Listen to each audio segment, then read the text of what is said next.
Hello friends, నమస్తే. నేను mister friends. మనందరికీ తెలుసు, ఇంగ్లాండ్ టెస్ట్ సిరీస్కి మన టీమిండియా అయితే ఒక టెస్ట్ స్క్వాడ్ని సెలెక్ట్ చేసింది. ఆ టెస్ట్ స్క్వాడ్ మీరు అందరూ చూసే ఉంటారు. ఆ టెస్ట్ స్క్వాడ్ గురించి మనం ఒకసారి డిస్కస్ చేద్దాం. అదేంటంటే, నేను మీకు టెస్ట్ స్క్వాడ్ చూపిస్తాను, ఒకసారి చూడండి. ఒకసారి ఈ ఫోటో చూడండి, మీరు చూసారు కదా. సో దీంట్లో ఎవరంటే శుభ్మన్ గిల్ కెప్టెన్, అలాగే రిషబ్ పంత్ వైస్ కెప్టెన్, అలాగే వికెట్ కీపర్, అలాగే మొత్తం తోటి ఒక స్క్వాడ్ అయితే రిలీజ్ చేశారు. దీంట్లో నాకు తెలిసి ఒక 4-5 గుజరాత్ టైటన్స్ నుంచి తీసుకున్నారు, ఒక 3 లక్నో తీసుకున్నారు, రిమైనింగ్ అక్కడక్కడ ఒకరిని పిక్ చేసుకుంటూ వచ్చారు. అదే రాజస్థాన్ రాయల్స్ నుంచి, లక్నో సూపర్ జైంట్స్ నుంచి అయితే 4 పిక్ చేశారు. అలాగే రిమైనింగ్ ఒక 5 ఏమో జీడీ నుంచి పిక్ చేశారు, ఒక 2-3 ఏమో మన రాజస్థాన్ రాయల్స్ పిక్ చేశారు. ఇంకా రిమైనింగ్ అక్కడక్కడ ఒకరిని తీసుకొచ్చారు. అంటే అత్యంత ఇంట్రెస్టింగ్ థింగ్ ఏంటంటే, మనకి ఎవరైతే రోహిత్ శర్మ, విరాట్ కోహ్లీ, అలాగే రవిచంద్రన్ అశ్విన్ 3 లెజెండ్స్ అనేవి టెస్ట్ క్రికెట్ నుంచి రిటైర్ అయిపోయారు. మరి వాళ్ళు రిటైర్ అయ్యారో, వాళ్ళ ఇంటర్వ్యూలో చేయించారో మనకు ఎలా తెలిసింది. దాని గురించి ఒక పెద్ద చర్చ నడుస్తుంది. సరే, ఇప్పుడు కీప్ అసైడ్. ఇప్పుడు ఎవరైతే టీం సెలెక్ట్ చేశారో, మోస్ట్లీ మీరు చూస్తే ఈ టీంలో ఒక వ్యక్తి తప్ప, అంటే ఎవరైతే మన రవీంద్ర జడేజా లేదా జస్ప్రీత్ బుమ్రా లాంటి 2-3 తప్ప మిగతా అందరూ కూడా కొత్త వాళ్ళే. అయితే అంత ఇంట్రెస్టింగ్ ఏంటంటే, శుభ్మన్ గిల్ కంటే కూడా కేఎల్ రాహుల్ యొక్క యావరేజ్ లేక కేఎల్ రాహుల్ యొక్క కెరీర్ అనేది టెస్ట్ క్రికెట్లో చాలా బాగుంది. అంటే కేఎల్ రాహుల్కి కెప్టెన్స్ ఇవ్వకుండా శుభ్మన్ గిల్కి కెప్టెన్స్ ఇవ్వడం అనేది నాకు ఇంట్రెస్టింగ్, అది అసలు నాకు సర్ప్రైజింగ్ అనిపించింది. ఇంకా సెకండ్ థింగ్ ఏంటంటే, ఇప్పటి వరకు రోహిత్ శర్మ కెప్టెన్గా ఉన్నప్పుడు కూడా జస్ప్రీత్ బుమ్రాకి కెప్టెన్స్ చేసిన అనుభవం ఉంది. సో జస్ప్రీత్ బుమ్రా కూడా కెప్టెన్గా మంచి క్వాలిఫికేషన్ వ్యక్తి. ఎందుకంటే మనకు తెలుసు, ఆస్ట్రేలియన్ టీమ్ కూడా వాళ్ళకి ఎవరైతే బౌలర్ ఉన్నాడో ప్యాట్ కమిన్స్ అక్కడ టెస్ట్ కెప్టెన్ ఉన్నాడు. అలాంటి కేసులో మన ఇండియా కూడా ఒక మంచి ఫాస్ట్ బౌలరు, స్కిల్డ్ బౌలర్ ఉన్నాడు కాబట్టి, అతను కూడా కెప్టెన్స్గా చేసిన ఎక్స్పీరియన్స్ ఉంది కాబట్టి అతనే టెస్ట్ కెప్టెన్గా చేసి ఉంటే చాలా బాగుంటుంది. సో కేఎల్ రాహుల్ అలాగే బుమ్రా ఇద్దరిని పక్కన పెట్టేసి కేవలం శుభ్మన్ గిల్ని తీసుకొచ్చేసి టెస్ట్ కెప్టెన్ చేశారు. ఇంకా ఇంట్రెస్టింగ్ థింగ్ ఏంటంటే, సర్ఫరాజ్ ఖాన్ లేడు, అలాగే చటేశ్వర పూజారా ఇంగ్లాండ్ పిచెస్ మీద చటేశ్వర పూజ మంచి అనుభవం ఉంది. ఒక ఎక్స్పీరియన్స్ పర్సన్ కూడా ఇది తీసుకురాలి, చటేశ్వర పూజను కూడా పక్కన పెట్టేశారు. ఇంకా అత్యంత ఇంట్రెస్టింగ్ మిడిల్ ఆర్డర్లో ద బెస్ట్ పెర్ఫార్మరు, అది ఏ ఫార్మేట్ అయినా సరే బాగా ఆడే వ్యక్తి శ్రేయస్ అయ్యర్. శ్రేయస్ అయ్యర్ని కనీసం పట్టించుకున్న పాపన పోలేదు. ఇంకా థర్డ్ థింగ్ ఏంటంటే, సెకండ్ వికెట్ కీపర్ కింద ఎవరిని సెలెక్ట్ చేశారంటే ధ్రువ్ జురేల్ని సెలెక్ట్ చేశారు. నాకు తెలిసి ధ్రువ్ జురేల్ కంటే కూడా సంజు శాంసన్ బెస్ట్ ప్లేయర్ అవుతాడు.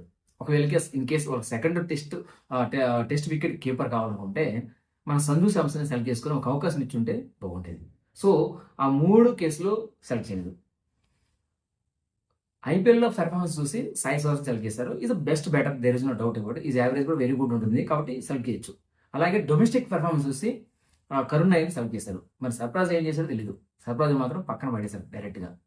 చూడండి ఒకసారి. ఇంకా ఆకాశ్ దీప్, ఇంకా కొంతమంది కొత్త బౌలర్ సర్దుల్ ఠాకూర్, వీళ్ళందరం తీసుకొచ్చారు కదా. మహమ్మద్ షమీ ఉన్నాడు. మహమ్మద్ షమీ టెస్ట్లలో ప్రూవెన్ మంచి ట్రాక్ రికార్డ్ ఉంది. అతను సెలెక్ట్ చేసుకుంటే ఈ స్క్వాడ్లో బాగుండేది. సో వాళ్ళు మహమ్మద్ షమీని పక్కన పెట్టి శార్దుల్ ఠాకూర్ని అలాగే ఆకాశ్ దీప్ తీసుకొచ్చారు. ఇంకొక ఇంట్రెస్టింగ్ థింగ్ ఏంటంటే, వాషింగ్టన్ సుందర్ని ఆల్రౌండర్ కమ్ స్పిన్నర్ కేటగిరీ తీసుకొచ్చినప్పుడు అదే ఆల్రౌండర్ కమ్ స్పిన్నర్ కేటగిరీలో మనకి అక్షర్ పటేల్ ఉన్నాడు.